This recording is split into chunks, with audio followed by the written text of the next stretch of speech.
In this video I will expose the obvious truth that those who control you from below are preparing to introduce a new reality, one with their returning Christ.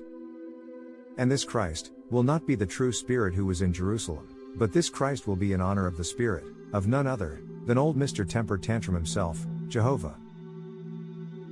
The Bible leaves itself open to be exposed, yet again, with verses that confirm the spirit of old Temper Boy deceives the masses once again into believing he is now Jesus. The New Testament also gives away another secret. The New Testament was written to perform a resurrection, to resurrect Jehovah, the God of the Old Testament.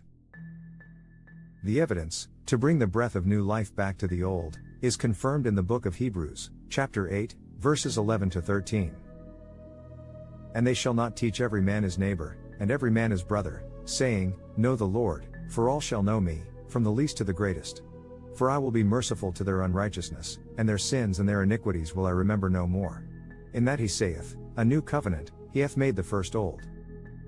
The new covenant, being the New Testament, and the old, being the Old Testament.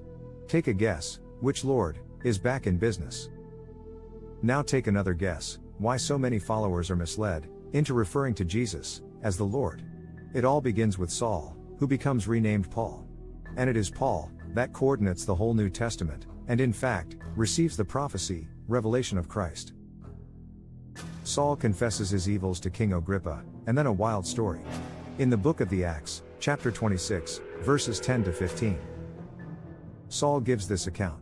Which thing I also did in Jerusalem, and many of the saints did I shut up in prison, having received authority from the chief priests, and when they were put to death, I gave my voice against them. And I punished them oft in every synagogue, and compelled them to blaspheme. And being exceedingly mad against them, I persecuted them even unto strange cities. Whereupon as I went to Damascus with authority and commission from the chief priests, at midday, O king, I saw in the way a light from heaven, above the brightness of the sun, shining round about me and them which journeyed with me. And when we were all fallen to the earth, I heard a voice speaking unto me, and saying in the Hebrew tongue, Saul, Saul, why persecutest thou me?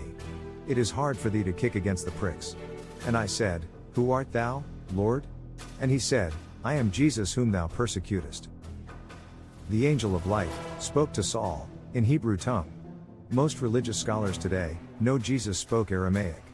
However, in the Old Testament, another angel of light, in a burning bush, happened to speak Hebrew, and that was Jehovah, when he spoke to Moses. But I have to give Jehovah a capital C for credit. After all, he fooled Saul, and seems to have fooled almost 2 billion other humans, as of this very day. Paul gives the reader lots of other hints during his expeditions.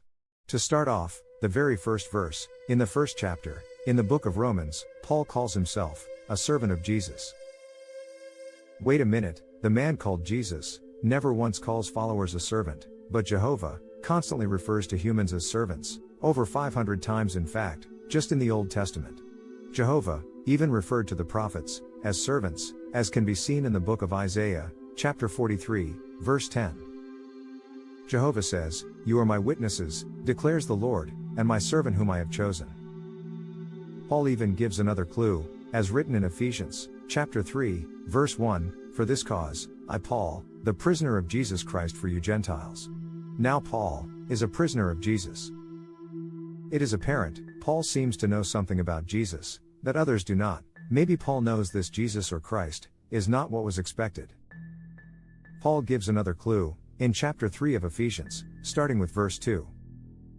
If ye have heard of the dispensation of the grace of God which is given me to you ward, how that by revelation he made known unto me the mystery, as I wrote afore in few words, whereby, when ye read, ye may understand my knowledge in the mystery of Christ.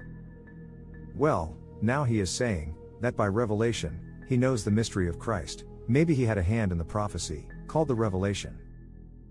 And what do we have here? In the second book of Corinthians, chapter 12, verse 1, Paul says, It is not expedient for me doubtless to glory. I will come to visions and revelations of the Lord. Did he just say he would have visions and revelations about the Lord? He did not say Jesus, or the Christ, but he did just say, the Lord. Furthermore, I thought the visions and the revelation were provided to a guy named John?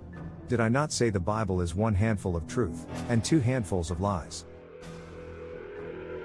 Does the revelation offer hints that the Christ in the Revelation is not the fellow humanity calls Jesus, but is really Jehovah in disguise?